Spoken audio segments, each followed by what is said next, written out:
అల్లుడు ఇప్పుడే వస్తావా? ఇప్పుడే వస్తున్నా. అంత మంచిదేనా? అంత మంచిది. కూసో బిడ్డ. అత్త మావ కనబడుతున్నా ఎటు పోయిండు? పొలం కాడికి మంచాలు ఎగిట్ట పోవచ్చు. మావతోటే ఉన్న పని బిడ్డ. పనేం లేదత్త, మా తమ్ముని పెళ్లి పెట్టుకున్నాం, పత్రిక ఇద్దామని వచ్చిన.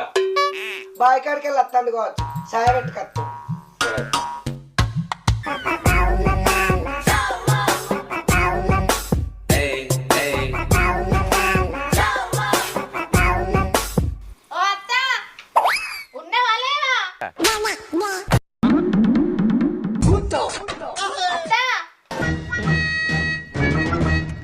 ఏంది గట్టిగా పిలుస్తున్నావు? మా చిన్నల్లుడు వచ్చింది, మెల్లగా పిలిస్తేంది? ఏంది మీ అల్లుడు వచ్చిందా?